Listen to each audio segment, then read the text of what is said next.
Cabinet లో శాసనసభలో place చేసి అందరూ చర్చించడానికి అవకాశం ఇస్తామని చెప్పినాం. ఆ తర్వాతనే చర్యలు ఎనీ విల్ బి దేర్ అని చెప్పడం జరిగింది. మరి ఇంతకంటే పారదర్శకంగా డెమోక్రటిక్ గా ప్రజాస్వామ్యంగా ఇంకో ప్రభుత్వం ఉంటుంది అనుకో.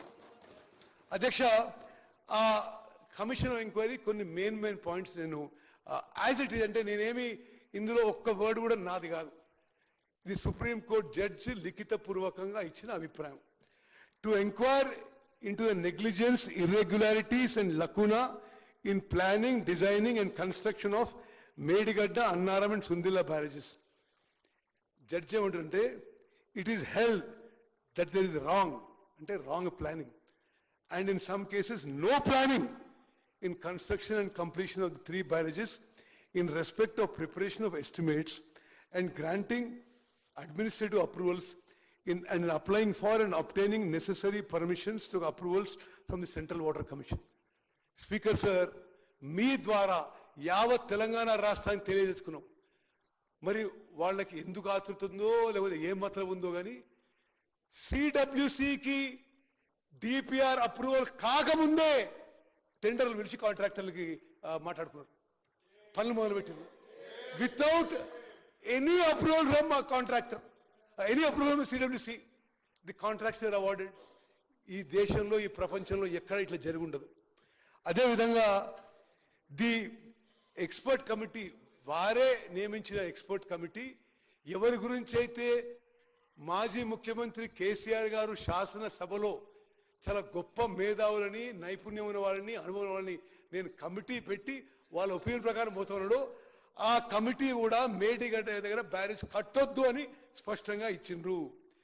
దెన్ వీళ్ళు ఏమన్నారు, ది తుమ్మిడేటి దగ్గర నీళ్ళు లేవు అందుకోసమే మేడిగడ్డ దగ్గర కడుతున్నాం అని చెప్పినారు. ఆ రోజు కానీ తర్వాత కానీ జ్యుడిషియల్ కమిషన్ అన్ని రికార్డ్స్ పరిశీలించి the alleged non availability of water at Tummidihatti is not correct and not the genuine reason for construction of barrage of Medigadda. అంటే తుమ్మడిగట్టి దగ్గర మీరు నీళ్ళు లేవని మేడిగడ్డకి షిఫ్ట్ చేసిండ్రు, మీరు చెప్పిన కారణాలు కరెక్ట్ కాదు, తుమ్మడిగట్టి దగ్గర కూడా నీళ్లు ఉన్నాయి, మీరు అబద్ధాలు చెప్పిందని చెప్పి జ్యుడిషియల్ కమిషన్ లిఖితపూర్వకంగా పేర్కొన్నారు. మరి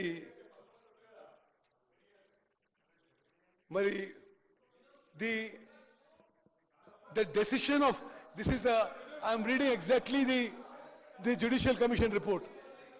The decision of construction of barrage at Medigadda and also at Annaram and Sundilla is solely of the then Chief Minister in the Judicial Commission Vakya. Then second is that to inquire into the manner of award and execution of contract, including but not limited to deviations in the contract and following strict financial discipline in execution of such contract. Contract పద్ధతి, tendering process, వ్యాప్కోస్తో ఉన్న మరి DPR తీసుకున్న విషయం, అన్ని విషయాల్లో all norms have been violated అని చెప్పి judicial commission పేర్కొంది. అదేవిధంగా అసలు టెండర్ పద్ధతే ఈ కాళేశ్వరం ఇరిగేషన్ కార్పొరేషన్ పెట్టిన తర్వాత అసలు మీరు ఫాలో అయిన టోటల్ ప్రొసీజర్ ఇల్లీగల్ అని చెప్పడం జరిగింది. ఒక ఇల్లీగల్ ప్రొసీజర్ ఫాలో చేస్తూ 1,00,000 కోట్లు ఖర్చు పెట్టి ఆ 1,00,000 కోట్లు ఖర్చు పెట్టిన తర్వాత బ్యారేజ్ కూలిపోయి మరి ప్రభుత్వం ఏం చేయాలో అధ్యక్ష, మరి సభ్యులందరూ కూడా ఈ విషయాల్లో వారి అభిప్రాయం తెలియాలని మనం చేస్తున్నాం. అదేవిధంగా revise estimates 1, revise estimates 2 project cost పెంచుకుంటూ పోయారు. ప్రాణహిత చేవెళ్ల దగ్గర ప్రాజెక్ట్ కట్టి ఉంటే ఎప్పుడో 38,500 కోట్లతో ప్రాజెక్టు పూర్తయి ప్రాణహిత నుంచి చేవెళ్ల వరకు 16.5 లక్షల ఎకరాలకు నీళ్లొచ్చి ఒక 60,000 కోట్లు ఇప్పటి వరకే సేవ్ అయిపోయి ఆ సొమ్ముతో పాలమూరు రంగారెడ్డి, కల్వకుర్తి, నెట్టెంపాడు, భీమా, ఎస్ఎల్బిసి, డిండి, దేవాదుల, సీతారాం సాగర్ ఈ ప్రాజెక్టులు అన్నీ కూడా ఆ అమౌంట్లో పూర్తయ్యాయి అధ్యక్ష. మరి ఆ విధంగా కాకుండా అమూల్యమైన ప్రజాసొమ్ముని ఈ విధంగా దుర్వినియోగం జరిగింది.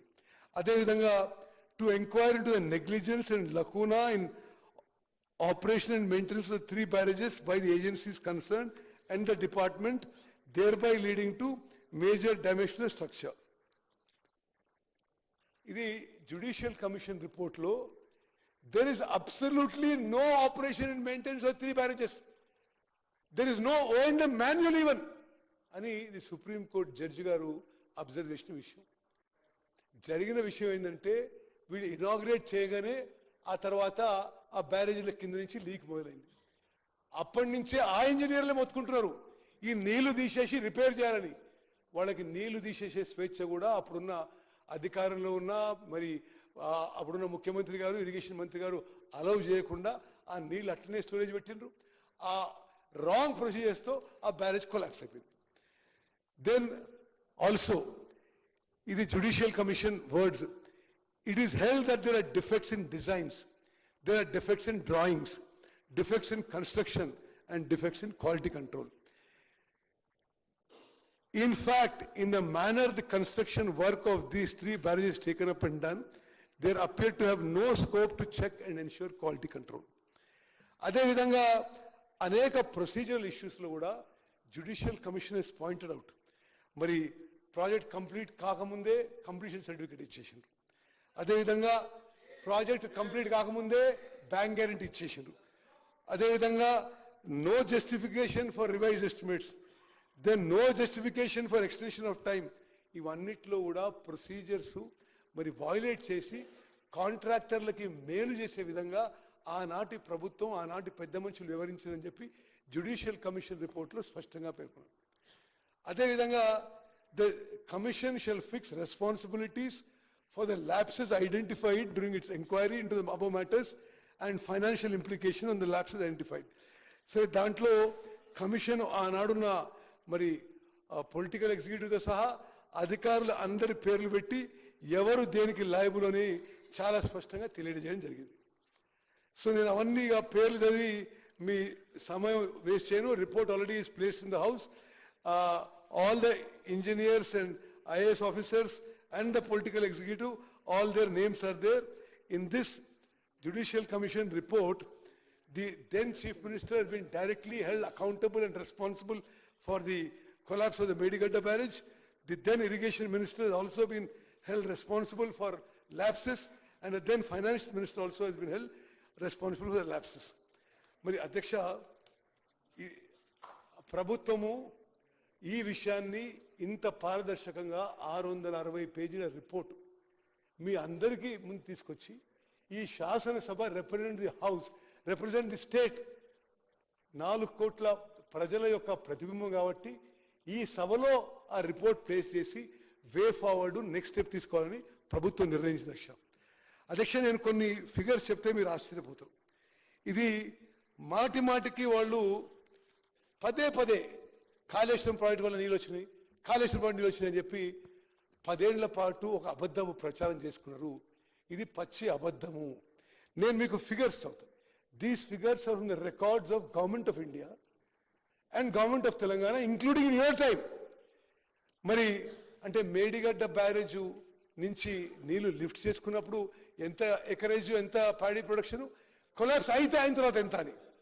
మరి 2021-22లో ఖరీఫ్ పంటలో 58 లక్షల ఎకరాలు, మరి రబీ పంటలో 31 లక్షల ఎకరాలు, మొత్తం 90 లక్షల ఎకరాలు. అదేవిధంగా 2022-23లో 115 లక్షల ఎకరాలు, 2023-24లో 115 లక్షల ఎకరాలు. మరి మేము అధికారంలో వచ్చిన తర్వాత మేడిగడ్డ సుందిల్ల అన్నారం బ్యారేజ్ నుంచి ఒక్క చుక్క నీళ్లు ఉపయోగించకుండా మా హయాంలో ఖరీఫ్ అండ్ యాసంగి కలిపి 121 లక్షల ఎకరాలులో వరి వండిందని చెప్పి మేము చాలా సంతృప్తితో సాటిస్ఫాక్షన్తో మనం చేస్తాం. అదేవిధంగా అధ్యక్ష amount of paddy production before Medigadda collapse, Medigadda నుంచి మేము నీళ్ళు తీసుకొచ్చి మరి అక్కడి నుంచి ఇక్కడ మొత్తం కాళేశ్వరం నీళ్ళు నింపేస్తామని చెప్పారు. మరి మేడిగడ్డ కూలిపోయి మేడిగడ్డ అన్నారం సుందిల్ల నిరుపయోగంగా 20 నెలల నుంచి ఉన్నాయి. మరి నిరుపయోగంగా ఉండంగా ఎంత వరి వండిందో నేను లెక్కలు చెప్తున్నా. మరి వాళ్ళ అధికారంలో ఉన్నప్పుడు 21-22లో 186 లక్షల మెట్రిక్ టన్నులు, 22-23లో 238 లక్షల మెట్రిక్ టన్నులు, 23-24లో 253 లక్షల మెట్రిక్ టన్నులు. మేడిగడ్డ బ్యారేజ్ కూలిపోయిన తర్వాత మేడిగడ్డ, అన్నారం, సుందిల నుంచి ఒక్క చుక్క నీళ్లు ఉపయోగించకుండా మా ప్రభుత్వ హయాంలో ఖరీఫ్ అండ్ యాసంగి కలిపి ఈ రాష్ట్రంలో వరి పండించింది 261